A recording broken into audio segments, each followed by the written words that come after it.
It's time to ask the expert as we hit the reset button for the new year. Dry January is becoming more popular than ever.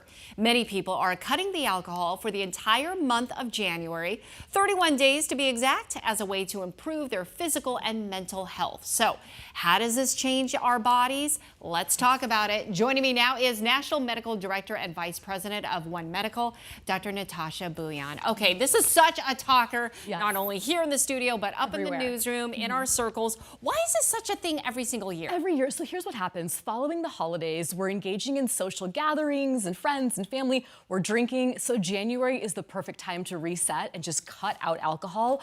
But it's actually part of a growing movement, especially among Gen Z. So they call it sober curiosity, and it's really just reevaluating your relationship with alcohol. Okay. Gen Z actually drinks less than any other generation, which is really surprising. Yeah, why? And there's also, it's really because people want to focus on their health, their relationship, do things with intention, and the movement is also called the no-low movement, and so it's no and low alcohol. So I think we can all participate in that. For the rest of us who are not Gen Z, we just stick with Dry January. Yeah, thank you. The old school vintage term, right? Okay, so let's get into the health benefits because there really are a lot of mental and physical health benefits. Yes, yeah, even just cutting out alcohol for 31 days has a lot of health benefits. One of the top ones is improved sleep. Now, we know that alcohol can make you sleepy, but it actually makes you have really poor quality sleep because you're not getting good REM sleep, which is that restorative, refreshing sleep. And so cutting out alcohol immediately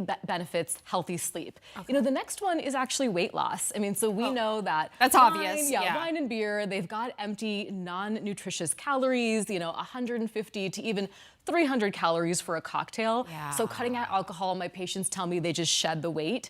The other thing I often see is people who lower their blood pressure and improve their cholesterol by cutting out alcohol. And there's other benefits, improved energy. Of course, that comes with having better sleep, but it's also when people don't have alcohol, their workouts are more fruitful and productive. Yes, it's cleaner. It's a cleaner life. One study actually found people who cut out alcohol for just 30 days said they had better skin appearance. Okay, that alone would make me want to cut the alcohol. And I literally think what's going on there is that alcohol is dehydrating, and hydration is our skin's best friend. Especially here in the desert. In the desert, so it's great to just have that hydration. And so there's really great things that happen. And we find that even if you do dry January now, 6 months from now, there's studies that show people end up drinking less alcohol in the long run. Wow, okay, so it's a good detox. Okay, so how do we make it successful? Because it is hard.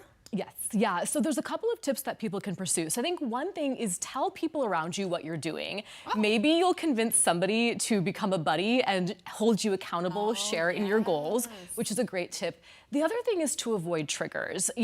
By that I mean remove alcohol from your house. That's the easiest thing you can do. If you're going to a social gathering, it's a party and it's just a bunch of drinking games, bring your own non-alcoholic beer so you can partake in those drinking games. I think key here is stay social. Don't become a recluse, because there's some people that do Dry January, they don't go out at all, and then it's not fun, it's not sustainable. So stay social, go on hikes, do other fun things, and track your progress. There's apps like Try Dry that can show your progress. Remember, we are going for progress, not perfection, so it's okay if you slip up. With any health change, it's fine to just make baby steps. Okay, let's talk about now, though, some swap outs that are are they still good, though? Do they still taste good? They're fine. They can taste good. Okay, now, as a doctor, I have to say the best substitute is water. Of course. You could do water with a lime or a lemon and like a mint garnish. That's how I like it. That's the way to go. Yep. But there's other fun drinks you can do. Kombucha is really fun. You can and it's good for you. Yes, it's fermented black tea. You can add herbs and spices. It can act as a probiotic. Okay, my favorite drink is a Moscow Mule. So is my husband's. Yeah, if you get rid of that vodka, it's still great with the ginger beer, the lime juice, add a splash of club soda. Tastes great.